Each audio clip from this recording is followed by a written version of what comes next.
My twin sister walked into my wedding in a white dress, floor length, with a small train, the kind a bride wears, and she did it 11 minutes before the ceremony started, while I was in a side room at the vineyard having the photographer fix a bobby pin. I found out because my maid of honor, Carla, came in white as a sheet herself and said, "Don't freak out, but Reagan's here, and you need to see what she's wearing." I didn't freak out. I'd had 31 years of practice not freaking out about my sister. What I didn't expect was the officiant, a man I'd met exactly twice, leaning toward me about 40 minutes later, right before he started, and asking me a question so quietly that the microphone didn't catch it and the front row didn't catch it. A question that changed how the rest of that day went and that I still think about when I can't sleep. I'll tell you the question. I'll tell you all of it, in order, because the question only lands if you know who Reagan is, and who I am, and what the two of us had been doing to each other and for each other since before we were born. My name is Delaney. Most people call me Laney. Reagan and I are identical twins, 31 at the time of the wedding, and we grew up in Rochester, Minnesota, in a house on 8th Street with a mother who dressed us the same until we were 9 and a father who left when we were 6 and sent a card most birthdays. Identical, in our case, means people genuinely could not tell us apart until they'd known us a while, and even then they got it wrong. Teachers gave up. Boyfriends, early on, got it wrong, which was a problem I'll come back to.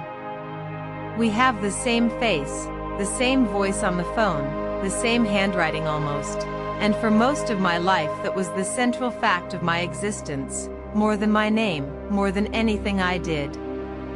I was one of the twins. We were the twins. I should say up front that I love my sister. I need you to hold that while I tell you the rest, because the rest is going to make you wonder, and the answer is yes. The whole time, even the worst parts, I loved her. That's part of why it took me so long to see what was happening. Reagan was the older one by 4 minutes, and she made those 4 minutes a personality. She was the one who talked first, walked first, the one our mother called the leader, which our mother thought was a compliment to Reagan and never noticed was a thing said in front of me about 1,000 times. Reagan went first at everything because she decided she went first, and I let her, because the alternative was a fight and Reagan never lost a fight. She just escalated until you gave up. By the time we were teenagers, the pattern was set so deep neither of us could see it. If I wanted something, the safest move was to not let Reagan know I wanted it.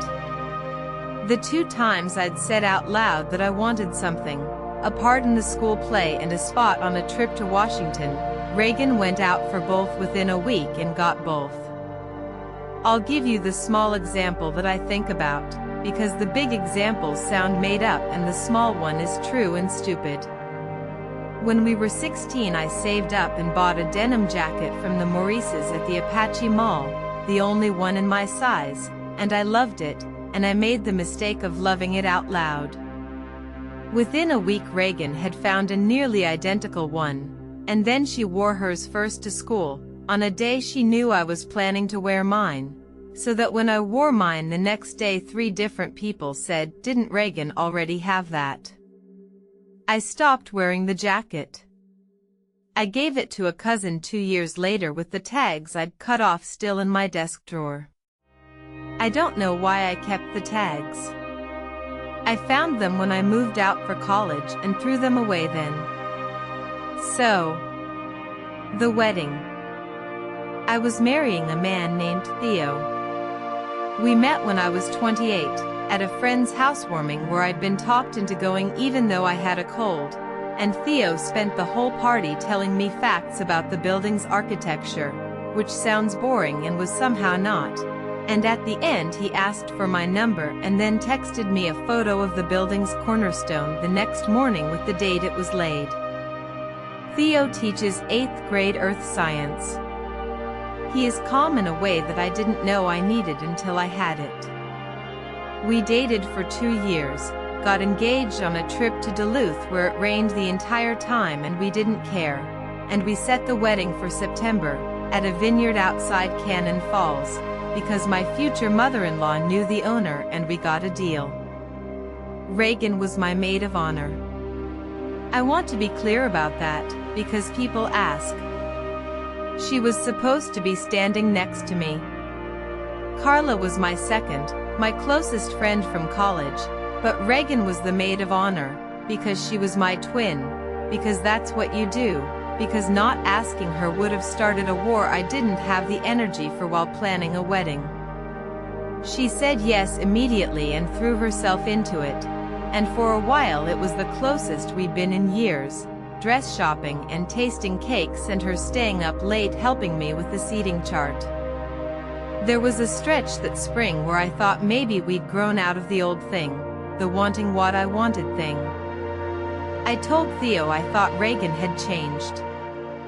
He didn't say anything, which I noticed and didn't push. I have to back up and tell you about Brandon, because it's the thing that should have warned me and didn't, or it warned me and I filed it somewhere I didn't have to look at it. When I was 22, the year after college, I dated a guy named Brandon for about 8 months. He was the first serious one. He worked at a bike shop and was teaching himself to build furniture in his garage, and I was crazy about him in the way you're crazy about someone at 22. Reagan met him maybe 4 times. The 5th time she met him, I wasn't there.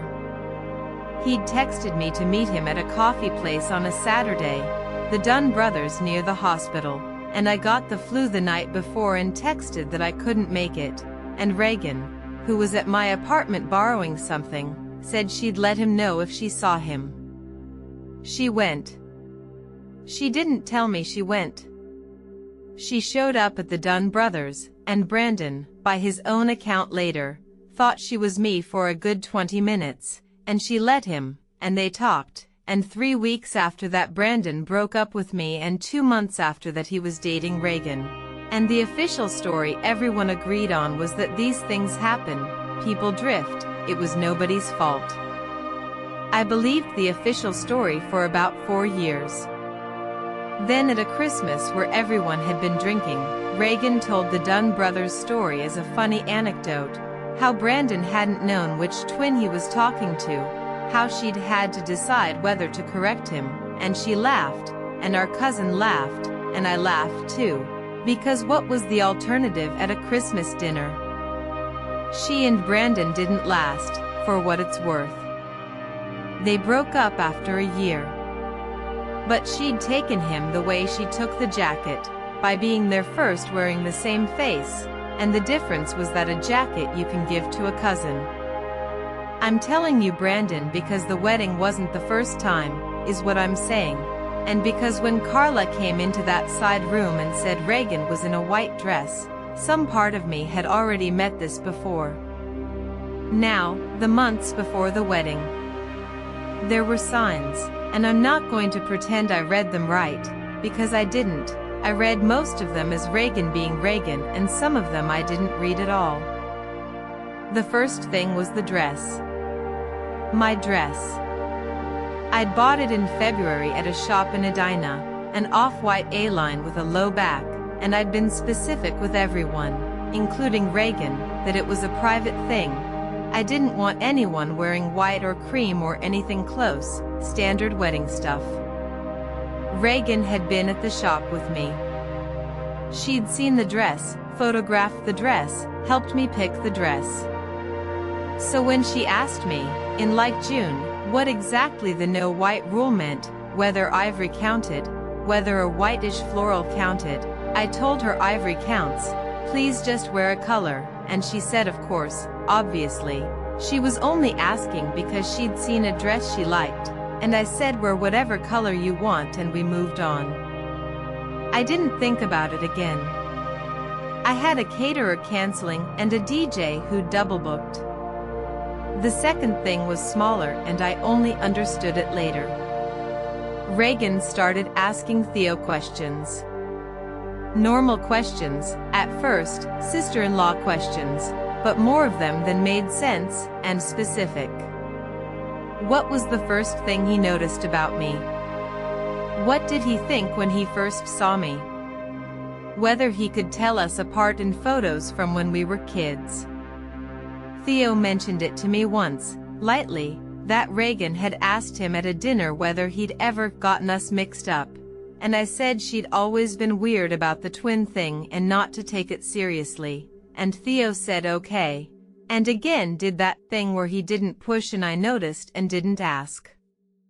There was an afternoon in July that had nothing to do with any of it and that I remember better than half the wedding planning, because that's how memory works. Reagan and I drove to Red Wing to look at a venue for the rehearsal dinner that we ended up not using, and on the way back we stopped at a gas station and Reagan bought 2 bags of those orange circus peanuts, the marshmallow candy nobody actually likes, and we ate the entire 2 bags in the car and got into a real argument about whether they taste like bananas, which they do. And for about an hour we were just twins in a car eating bad candy, and it was the easiest I'd felt around her in a year. I keep that afternoon. It doesn't fit the rest of the story and I keep it anyway. I should tell you more about the planning months, because that's where I keep looking for the thing I missed, and because some of it was just normal and I want the normal in here too. Reagan took the maid of honor job seriously in a way that, at the time, I read as her being a good sister. She made a spreadsheet for the bridesmaid dresses. She organized a group chat with the 4 of them and named it something with too many emojis. She came to 4 of the 6 dress fittings, more than my own mother, and she stood behind me at the Edina shop the day I found the off-white A-line, and she teared up, actually teared up, and said you look like you, which I took as a compliment and have since turned over 100 times trying to decide what it meant. She threw me a bridal shower in May at a tea place in Stillwater, and it was a good shower. She'd clearly put work into it, little favors and a game where everyone guessed facts about Theo and me, and she'd gotten most of the facts about me right and most of the facts about Theo wrong, which everyone laughed about, the maid of honor not knowing the groom, and I laughed too. At the shower she gave a toast. I remember the toast because of one line that landed strangely and that I didn't think about until later. She said, holding her teacup, "Lainey and I have shared everything our whole lives, and I mean everything," and there was a beat where a couple of the older women chuckled like it was sweet, and Reagan held the beat a half-second too long. And then she said, "So it's only fair she gets to keep Theo all to herself," and everyone laughed harder, the relief kind of laugh, and I laughed too, and Carla, across the room, didn't. Carla told me afterward, in the parking lot, that the toast had been a little much, and I defended Reagan, because that's what I did. I said she meant it sweetly, twins share everything, it's a twin thing. Carla said sure, in the voice she uses when she's decided not to push, and we got in the car and drove back to the cities and stopped at a Culver's and split a basket of cheese curds and didn't talk about Reagan, talked about Carla's terrible boss instead, and that was a normal evening in the middle of all this, cheese curds and a bad boss. There was the bachelorette weekend, too, which I'd almost forgotten until I started telling this. We went to a lake place near Brainerd, a rented cabin, 8 of us, and it was mostly a good weekend. Except for one night where Reagan got drunker than the rest of us and started telling stories about our childhood that were technically about both of us but somehow always positioned her as the main character and me as the sidekick, the time we snuck out, which was her idea and her execution and me following, the time we stood up to a mean teacher, which was Reagan, the boy we both liked. Who'd liked me, in her telling become a boy who'd liked her.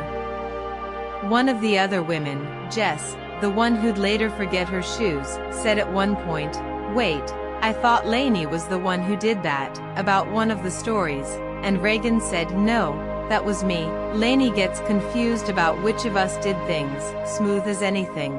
And the table moved on, and I sat there having just been told, in front of my friends, that I couldn't be trusted to remember my own life. I didn't say anything. I went out to the dock and looked at the lake I couldn't really see in the dark and listened to the water and came back in when I'd decided not to make it a thing. The wedding was September 14th. It had rained the 2 days before and everyone was anxious about the lawn. And then the 14th came up clear and cool, low 70s, the kind of day you'd order if they let you. The vineyard had a barn for the reception and an outdoor spot under an oak for the ceremony, with white folding chairs set in rows, and the ceremony was at 4. I got there at noon with Carla and my mother and 2 other bridesmaids. Reagan was supposed to ride with us and didn't, said she'd come separately because she had to pick up something, and I didn't think anything of it because Reagan had been arriving separately to things our whole lives. The morning was the normal chaos. My mother cried during the hair and makeup, twice, and told the same story about our father not being there both times. And a bridesmaid named Jess realized she'd left her shoes in Minneapolis, and we sent Theo's brother to a Target in Cannon Falls for replacement heels, which he came back with in the wrong size. And Jess wore them anyway and got blisters and didn't complain until the reception. The hairdresser was late, which threw the whole schedule off by half an hour, and the photographer, a woman named Priya who'd shot 2 friends' weddings, was trying to make up the time by grabbing shots in pieces. That's why I was in the side room at 3:49, 11 minutes before, getting a bobby pin fixed, when Carla came in. Carla didn't knock. She came in and shut the door behind her, and I knew from her face before she said anything that something was wrong, and my first thought, I'll be honest, was that something had happened to Theo, that he'd gotten cold feet or been in a car accident. Those 2 thoughts at the same time. Carla said, "Theo's fine, everything's fine, but Reagan just got here and Lainey, she's in a white dress. Like a wedding dress. Floor length. I think it has a train." I said, "What?" She said, "I need you to come look so you can decide what you want to do, because people are already noticing." I went to the window of the side room, which looked out on the gravel lot, and Carla pointed, and there was Reagan, my face, standing by her car talking to one of Theo's aunts, in a white floor-length dress with a fitted bodice and a skirt that pooled a little at the bottom, with her hair down the way I'd specifically told the bridal party not to do theirs, down and loose the way a bride wears it. From the back, from a distance, with the same hair and the same build and the same face, she could have been me. That was the thing. Several people that afternoon, I found out later, briefly thought she was me, out of the dress, wandering the grounds before the ceremony, and had a confused second. I want to be honest about what I felt, which was not one clean thing. There was anger, fast and hot, and under it something older and worse that I didn't have a word for, the circus peanut afternoon and the denim jacket and Brandon at the Dunn brothers all at once. Carla was watching me. She asked what I wanted to do. I said I didn't know. She said she could have a couple of the groomsmen quietly ask Reagan to leave, or she could get my mother, or she could do nothing, and we had about 9 minutes to decide. My mother was the wrong call and I knew it, because my mother's entire approach to conflict between Reagan and me, for 31 years, was to make it stop being visible as fast as possible, usually by getting me to give in, because I was the one who could be reasoned with. If I brought my mother in, my mother would tell me not to make a scene on my wedding day, that it was just a dress, that Reagan probably didn't mean anything by it, and I'd end up walking down the aisle having been talked out of my own reaction again. I told Carla not to get my mother. Carla nodded like she'd been hoping I'd say that. Theo found out on his own, because Reagan walked past the groom's room window too.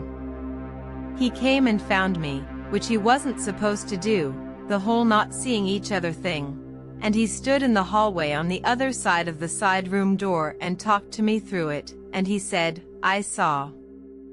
Whatever you want to do, I'm with you. If you want her gone, she's gone. If you want to ignore it, we ignore it. I just need to know you're okay." I said I wasn't sure I was okay. He said that was allowed. Then he said the thing that I think about. He said, "It's our day. Not hers. Whatever that means to you." And he went back to the groom's room because Priya was yelling about the light. I decided to do nothing. I want to explain that, because it sounds passive and it wasn't. It was the hardest active thing I did all day. I decided I wasn't going to send groomsmen to escort my sister off the property in front of 140 guests, because that would make the story of my wedding be Reagan, the same way the story of everything ended up being Reagan. And for once I wanted the day to be about me and Theo and not about managing my sister. So I said to Carla, "She stays, we go ahead, and if anybody asks, we say nothing." Carla said okay, and squeezed my hand, and went to tell the wedding planner to hold the line on the schedule. The officiant was a man named Gerald Vance. Theo's family knew him.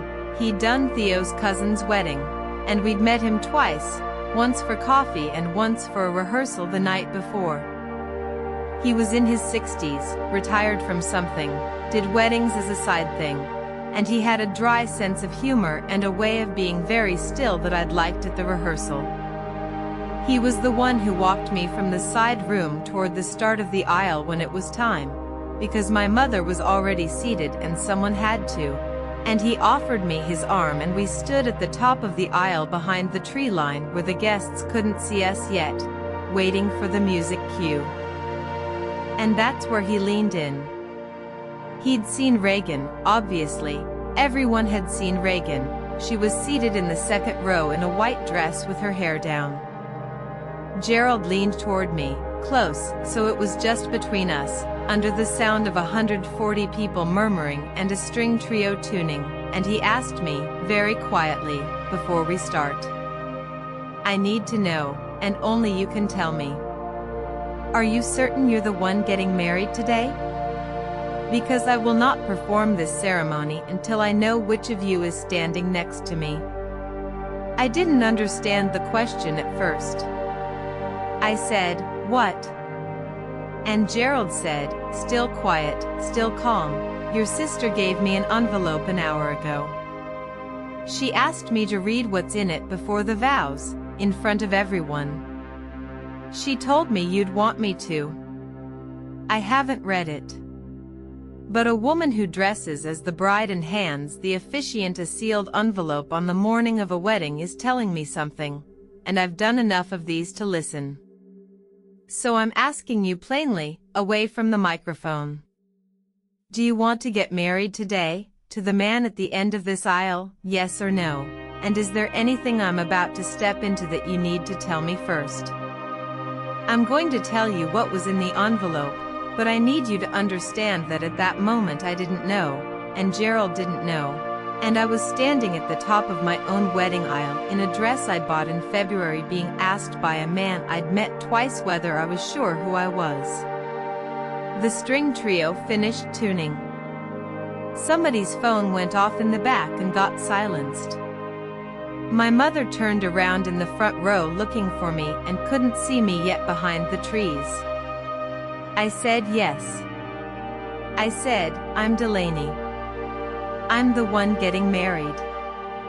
Don't read the envelope. Whatever it is, don't read it out loud, give it to me after."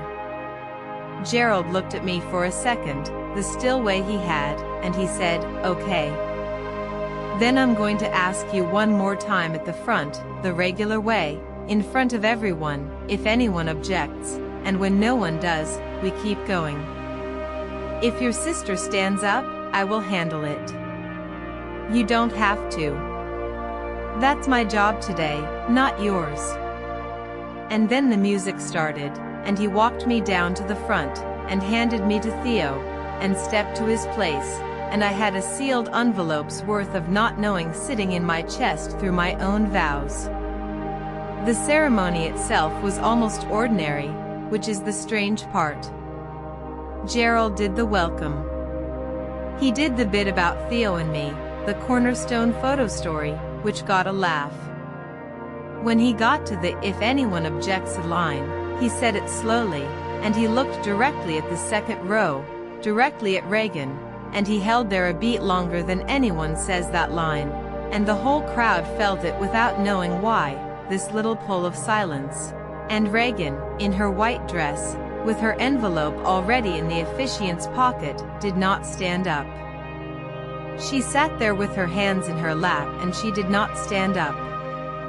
I found out later that Carla and two of Theo's cousins had quietly positioned themselves at the end of Reagan's row during the processional, not to grab her, just to be there, a thing Carla had set up in the 9 minutes I was deciding, without telling me, so that if Reagan stood, 3 people were already standing.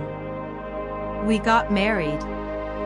I said my vows and Theo said his, and he cried during his and I didn't during mine, which everyone got wrong afterward, telling me how moved I'd looked, when actually I was thinking about the envelope. Gerald pronounced us, we kissed, the trio played us back up the aisle, and the whole crowd stood and clapped, including Reagan, who clapped in her white dress with everyone else. Gerald gave me the envelope during the cocktail hour, in a quiet corner by the barn, away from everyone, the way he'd said he would.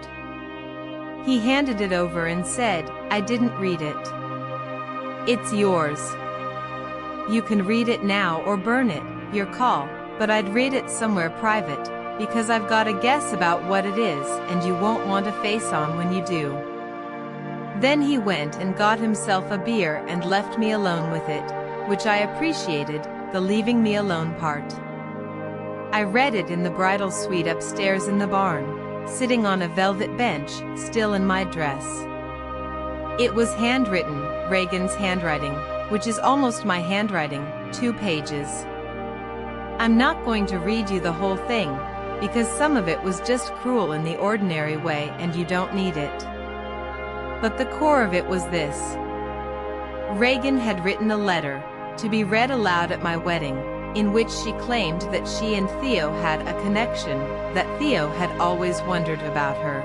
That during the engagement she and Theo had talked in ways that Lainey should know about before she promises forever, and that she was wearing white because if things had gone a little differently, this could have been my day, and Theo knows it. She'd signed it. She'd actually signed it, with both our names crossed out and rewritten, an old game of hers from when we were kids, signing my name and then correcting it to hers, a thing that used to make our mother laugh. I sat with that for a while. Theo found me, eventually, because someone said I'd gone up, and he came in and saw the letter in my hand and asked if he could read it and I let him. He read it twice. Then he said, flat, none of that happened. Not defensive, just flat, the earth science voice. He said, she texted me in July. I have the texts. I didn't tell you because you had a caterer quitting and I handled it, or I thought I handled it. She asked to get coffee to talk about you, and I said no, and she asked again, and I said no again and told her to stop, and that was it. I should have shown you in July. I'm sorry. He took out his phone and showed me the texts right there, in the bridal suite, on our wedding night, and they were exactly what he'd said, Reagan reaching, Theo declining, twice, the second time not politely.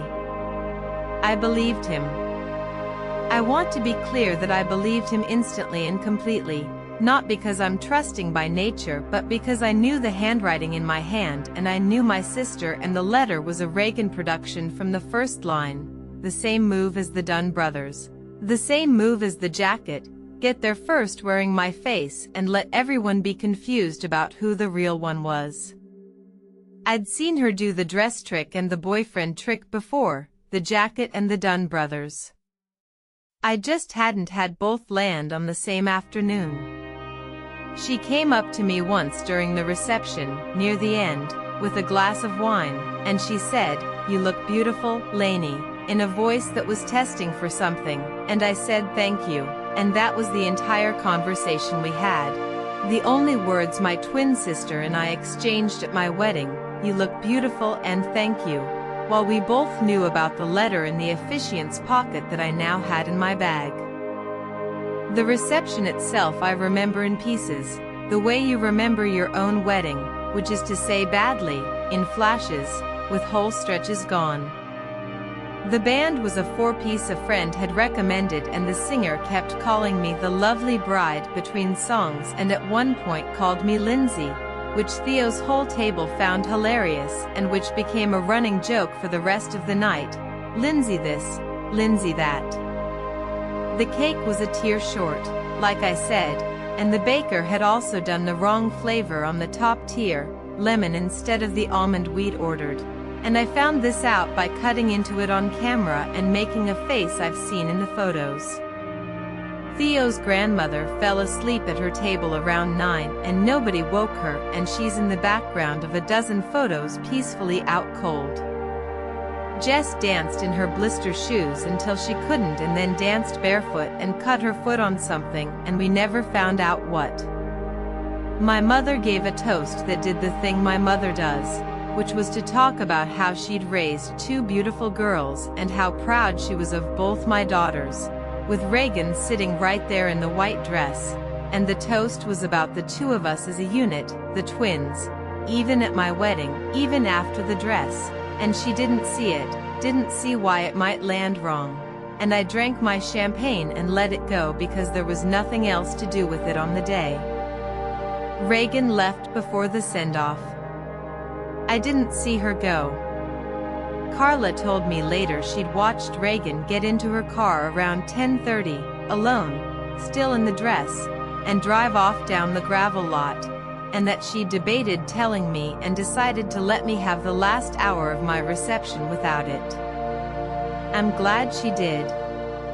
The last hour was the part one actually remember clean, Theo and me and about 30 people who'd stayed, the band doing one more song they weren't being paid for, the sparklers somebody had bought going out, half of them damp from the earlier rain, and me in a dress I'd bought in February dancing with my husband in a barn while my sister drove home in a wedding dress to a wedding that was never going to happen. I didn't go back downstairs and confront her. I keep telling you the things I didn't do, because most of that day was me deciding not to do things. I didn't want my wedding reception to become the Reagan show, which is what a confrontation would have been, me in my dress at my twin in her dress while 140 people filmed it.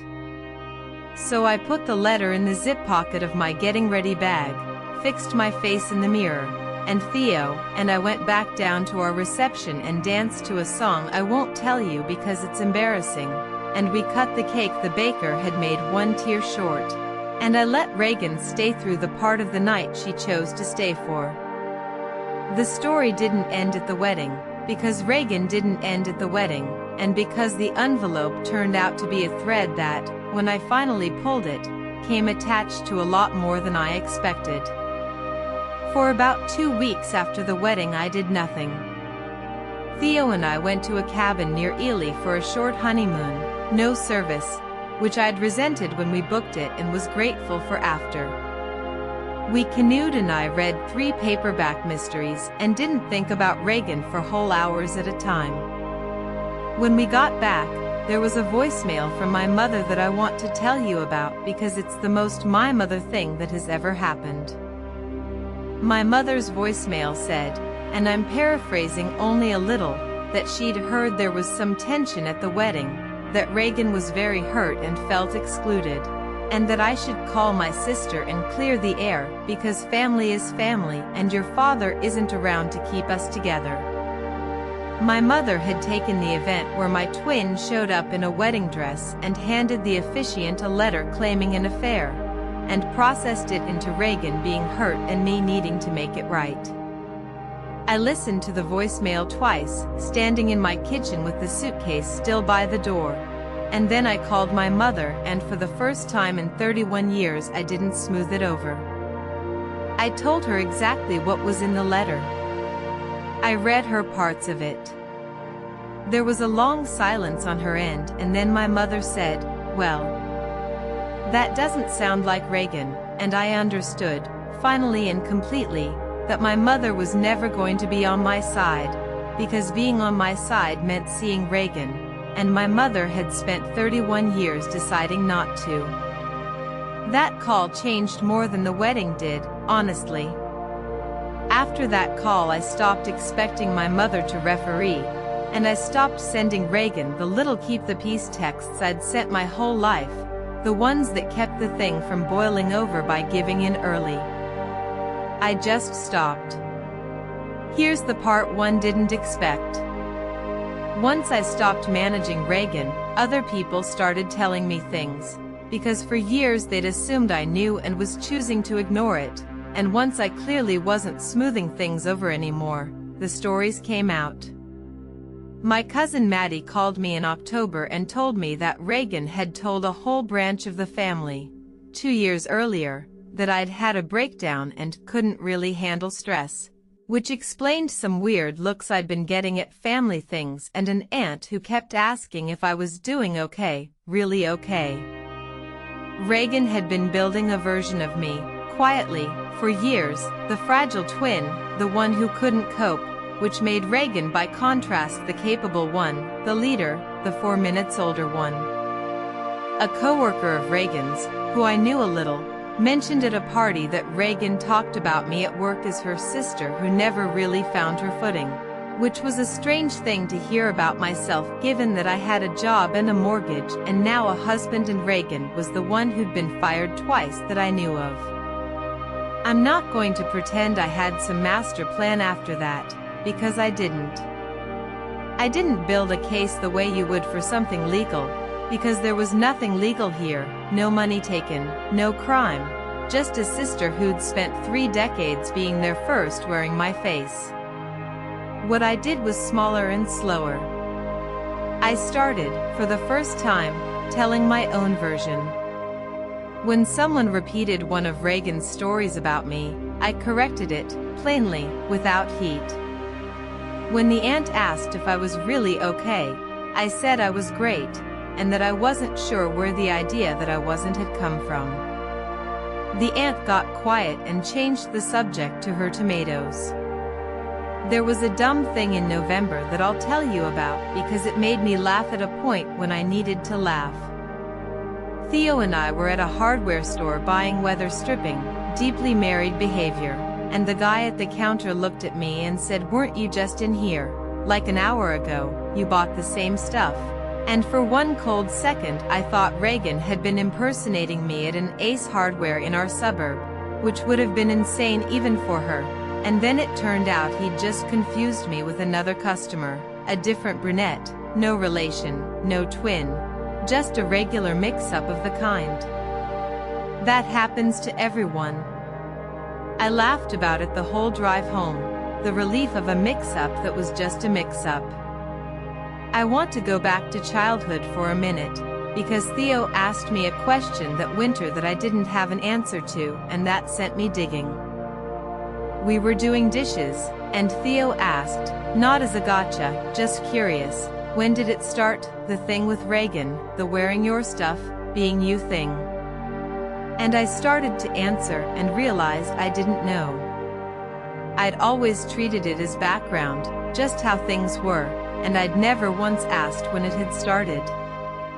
So I called my mother's sister, my Aunt Pat, who lives in Winona and who has always been the one in the family who says the true thing at the wrong moment, which I needed. Aunt Pat told me something I didn't know. She said that when Reagan and I were 3, our mother had entered us in a beautiful baby kind of contest at the Olmsted County Fair, and that they only let you enter one child per family in our age bracket, and our mother had entered Reagan, not me. And Reagan won a ribbon, and our mother had that ribbon framed in the hallway my entire childhood. I never once asked whose it was because I assumed it was both of ours, a twin thing. It was Reagan's. Aunt Pat said our mother decided early, the way some mothers do without admitting it, that Reagan was the one to push forward and I was the easy one, the backup. And that everyone in the family watched it happen and nobody said anything because our mother was going through the divorce and you didn't add to her plate. I don't know what to do with that information even now. It doesn't excuse the white dress. A 3-year-old's ribbon doesn't reach all the way to a 31-year-old handing an officiant a letter. But it was the first time anyone had described the thing to me from the outside, as a pattern other people had seen, and I'd spent my whole life inside it thinking it was just how Reagan and I were, the leader and the easy one. Aunt Pat also said, "Your mother loves you both. She just never figured out how to love you in a way Reagan couldn't take." Then she had to go because her show was starting. That's Aunt Pat. World's most accurate sentence and then Wheel of Fortune. Reagan tried to reach me twice that winter. The first was a text in December that said, "Merry Christmas, I miss my sister," no mention of the wedding, no apology, the way you'd text someone after a minor disagreement, and I didn't answer it. The second came in January, after she'd presumably heard from my mother that I'd told people about the letter, and that one wasn't an apology either, it was a list of grievances. Times I'd supposedly wronged her going back years, including the denim jacket, except in her version I'd copied her. She'd had the jacket first, I'd bought mine to be like her. She remembered it backwards. I genuinely can't tell you whether she'd convinced herself of the backwards version or was just trying it on to see if it would stick, and I've stopped trying to figure out which, because both answers lead to the same place, which is that I can't trust her account of a thing we both lived through. I read that January message standing in line at a Caribou Coffee, and I remember the barista called out Lainey for my drink and spelled it wrong on the cup, and I almost laughed because even a stranger writing my name for 30 seconds got it a little wrong. And somehow that was the thing that made me put the phone away and not respond. I called Gerald in February, the officiant, because the question he'd asked me at the top of the aisle had been sitting in me for 5 months and I wanted to know what he'd known that I didn't. He remembered me right away. We met at the same coffee place where we'd had the first meeting, and he ordered a black coffee and a blueberry muffin and ate the muffin in about 4 bites while I worked up to asking. I asked him why he'd asked the question. Why he hadn't just assumed I was the bride, like anyone would, and started the ceremony. Gerald told me he'd done weddings for about 11 years, a couple hundred of them, and that he'd learned to watch the edges of the room, not the couple. He said the couple is almost always fine, it's the edges where the trouble sits. And that morning the edge of the room was a woman in a wedding dress who'd walked up to him during setup, introduced herself as the bride's sister, and handed him a sealed envelope with a request to read it aloud before the vows, because Lainey would want everyone to hear it. He said she'd been calm and pleasant about it, which is what bothered him, because a normal person making that request would be nervous, and she hadn't been. She'd been certain, the way you're certain about a plan you've thought about for a long time. He said the white dress plus the envelope plus the certainty added up to someone who wanted the wedding to become about her, and that he'd decided, before he'd even met me that day, that he wasn't reading anything aloud until he'd talked to the actual bride alone. I asked him why he'd phrased it the way he did, the "are you certain you're the one getting married" question, which had scared me.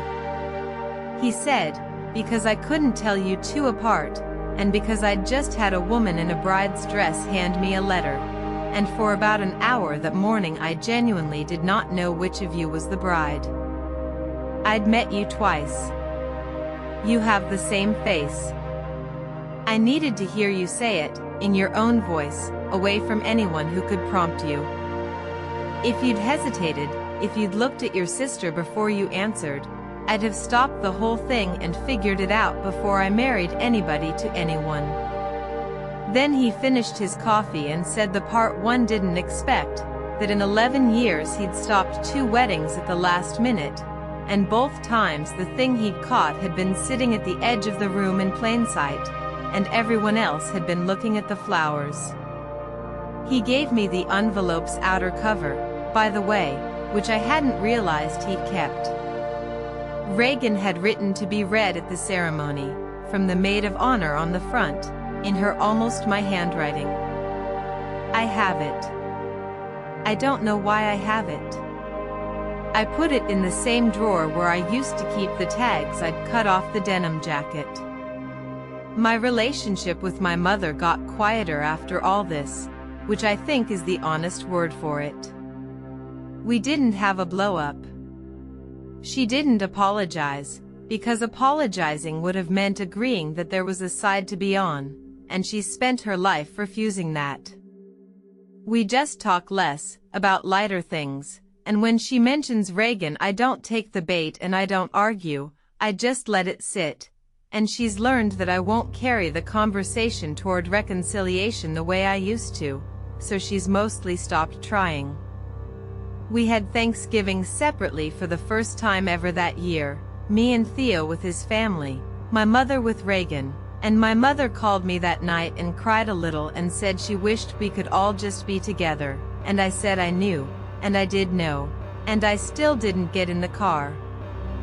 People keep wanting there to be a confrontation, a scene where I finally tell Reagan everything, and there wasn't one, and I've stopped apologizing for that. What there was instead was a slow drifting apart that Reagan, I think, did not see coming, because she'd always been able to pull me back before, and this time the line just went slack. Some of what happened to Reagan that year I heard about, and some I'm guessing at, and I'm going to be careful about which is which. What I know is that she and our mother got closer, which made sense, the two of them in the version of the family where I was the one who'd abandoned everyone over a dress. What I know is that Reagan lost the job she'd had at a marketing firm in the cities, the one where she'd called me the sister who never found her footing, and that she told the family it was a layoff and a former coworker told my cousin Maddie it wasn't. I don't know the truth of that. I know what each person said. I heard, in the spring, that Reagan had started telling a new version of the wedding, one where she'd worn a cream dress, not white, and where the whole thing had been blown out of proportion by Lainey's new husband, and that in this version there'd been no letter at all. The letter was something I'd invented to make her look bad. I still had the letter. I'd kept it in the zip pocket and then moved it to the drawer. 2 pages, her handwriting, both our names signed and crossed out. I never had to produce it, because I wasn't fighting a case. I just knew it was in the drawer. When my mother told me Reagan's cream dress version that spring, I didn't argue. I went home and the 2 real pages were still folded where I'd left them. There was an afternoon in April that I'll tell you about because it has nothing to do with Reagan and everything to do with how that year actually felt. Theo and I were trying to hang a heavy mirror in the hallway, and we did it wrong, twice, and the second time it left 2 big holes in the plaster, and we stood there at 10 at night covered in drywall dust arguing about whether to patch it ourselves or call someone. And it turned into the first real fight of our marriage, about the mirror, except not about the mirror, about how Theo handles things by not telling me until he's already handled them, the same way he hadn't told me about Reagan's. July texts. We worked it out. We patched the holes ourselves the next weekend, badly, and the patch is still visible if you know where to look, and every time I see it I think about that fight, which was a real one, a married people one, with nothing to do with my sister. And I was almost grateful for it because it was mine, a problem that was only ours. In May, Reagan and I were both at the same event. It couldn't be avoided. Our great-aunt turned 90 and there was a party at a VFW hall in Rochester and the whole family was there and so were both of us, in the same room, for the first time since the wedding. I'd been dreading it for weeks. Theo offered to claim a work thing and skip it with me and I said no, I wasn't going to be the one who didn't show up to a 90th birthday because I couldn't be in a room with my sister. It was almost nothing. Which is the strange part again, the same way the ceremony had been almost ordinary. Reagan and I were in the same room for about 3 hours. We didn't speak. We orbited the room in a way that kept a comfortable distance, the way you do at a party with someone you've broken up with, and a couple of relatives watched us not talk and I could feel them deciding which of us to feel sorry for. Our great-aunt, who is 90 and does not have time for nonsense, called us both over at one point, at the same time, and said, "There's my girls," and held both our hands, one in each of hers. And for about a minute Reagan and I stood on either side of a 90-year-old woman holding hands with her and not looking at each other. And then the cake came out and we let go and went back to our corners.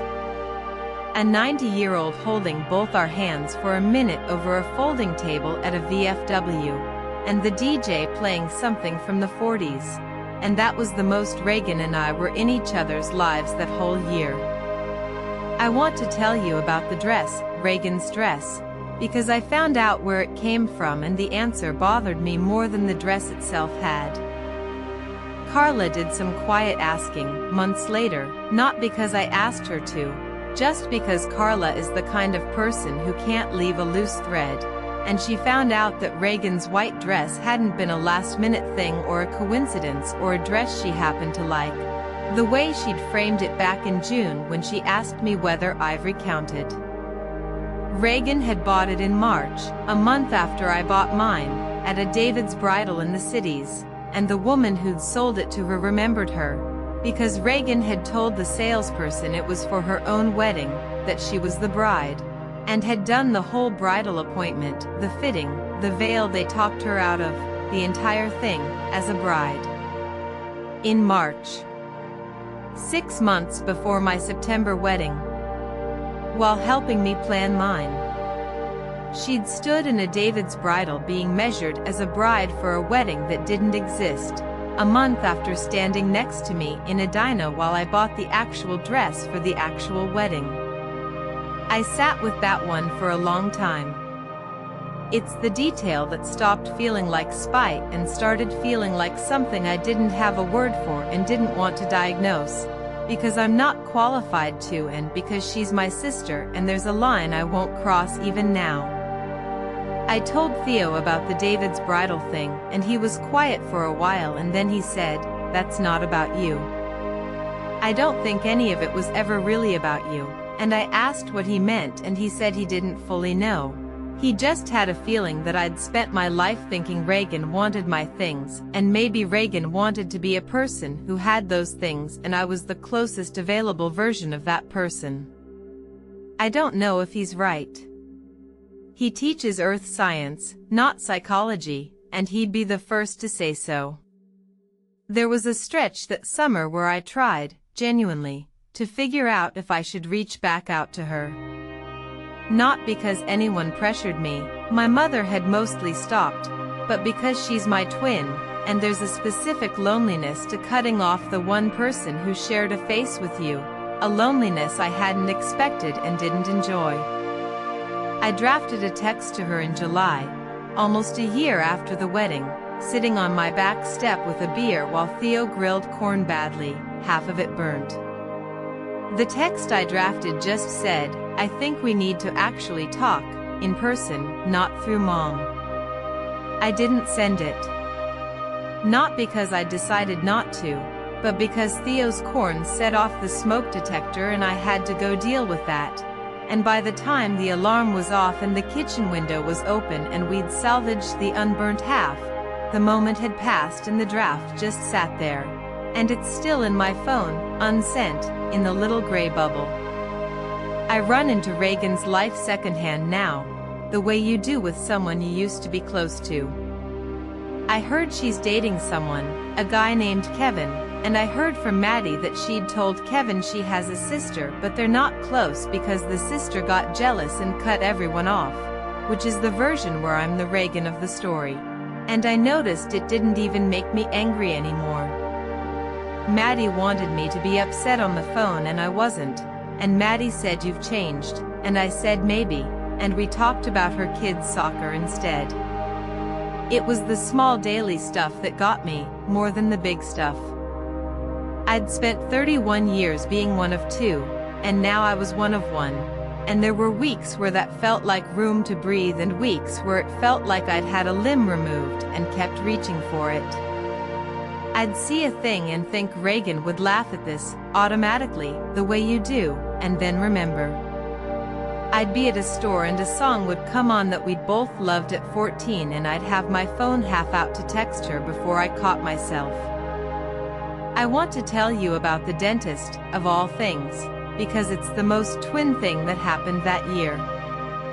We'd had the same dentist our whole lives, a Dr. Holmberg in Rochester, and I'd switched to a new one in the cities when I moved, but my records were still linked somehow, and that spring I got a reminder call for a cleaning that turned out to be Reagan's appointment. The office had mixed us up in the system, same birthday, same last name back then, similar everything, and the receptionist on the phone got flustered and apologetic, and I said it was fine, it happens, we're twins, and after I hung up I sat in my car in a parking lot and cried for 10 minutes, not about Reagan exactly, about how even a computer couldn't tell us apart. How the confusion that had defined my whole life was apparently going to follow me into every database in the state forever. Then I blew my nose on a caribou napkin from the glove box and drove to work. I'd been late to a meeting. My boss thought I had allergies. I let her think it. Theo and I found out I was pregnant in the fall, about 14 months after the wedding, and that complicated the Reagan thing in a way I hadn't braced for, because the first instinct, the deep old instinct, was to call my twin, and I couldn't. And there was a whole afternoon where I was happy and gutted at the same time, and Theo didn't push me to explain it because by then he'd learned which silences of mine were the kind you wait out. I thought about whether having a kid would pull the family back together, the way people say it does, the grandchild that fixes everything. I'll tell you what actually happened, which is less than that. My mother was thrilled, genuinely, and got involved in the way grandmothers do, and Reagan, through my mother, sent a gift, a soft yellow blanket, no card, or a card my mother said she'd forgotten to include.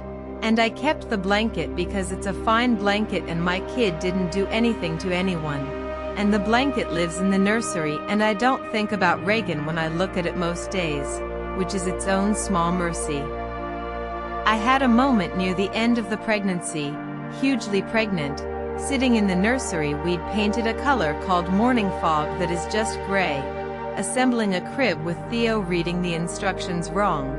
And I thought about the fact that my kid might be a twin someday, that it runs in families, and I felt a fear so specific and so old that I had to put down the little plastic crib wrench and breathe. And then the kid was just one kid, one heartbeat at every appointment, and I was relieved in a way I felt guilty about and then stopped feeling guilty about, and I never told anyone that part except Theo, who just nodded. It's been a little over 2 years now since the wedding. I'll tell you where things sit, and it isn't tidy, because it isn't tidy. My daughter is 1. She has Theo's ears in my mouth and a laugh that's entirely her own and not borrowed from anyone. Her name is June, after Theo's grandmother, and we did not give her a name that rhymed with anything or matched anything, on purpose. She is one of one. I noticed that I checked that, sometimes, the one of one thing, the way you check a lock you've already locked. I see my mother every few weeks. We've found a way to be that works, which is to talk about June and the weather and her hip and to leave the rest in the drawer with everything else. She still wishes the family were whole. She says it less. I think she's made some private peace with the fact that I'm not going to be the one who fixes it by folding, because I was always the one who fixed it by folding, and I'm not doing that anymore, and the not doing has held for 2 years now, which is longer than I'd have bet on myself. Reagan and I don't speak.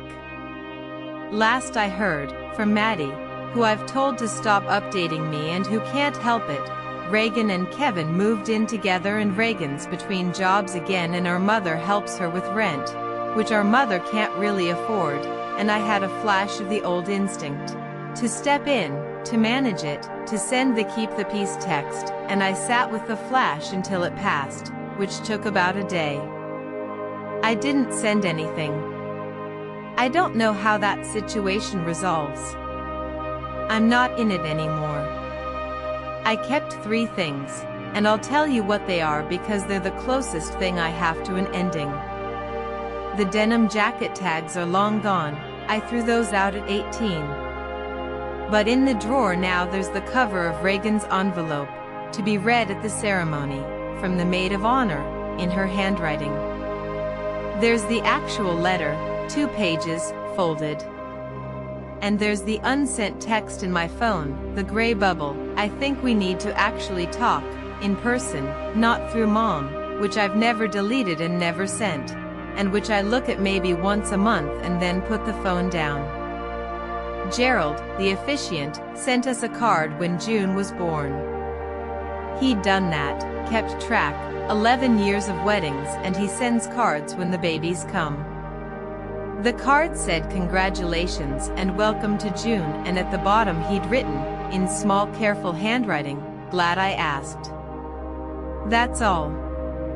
Glad I asked.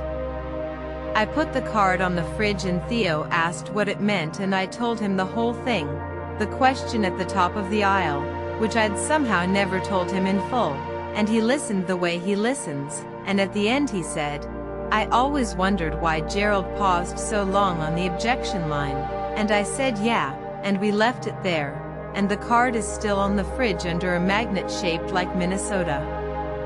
I had lunch last week at the Blue Door, the burger place on Selby, the one where Reagan first brought up the wedding stuff, except this time it was just me and Carla and June in a high chair throwing fries on the floor. Same loud room. Same 19-year-old sounding servers. Carla ordered a salad and they forgot her dressing on the side and brought the wrong one twice, the exact same thing that had happened years ago, and Carla and I both clocked it at the same moment and laughed so hard that June started laughing too, not at anything, just at us, one kid laughing her own laugh in a loud burger place, and I picked the fries up off the floor and we ordered her more. If this story resonated with you, you can subscribe for more.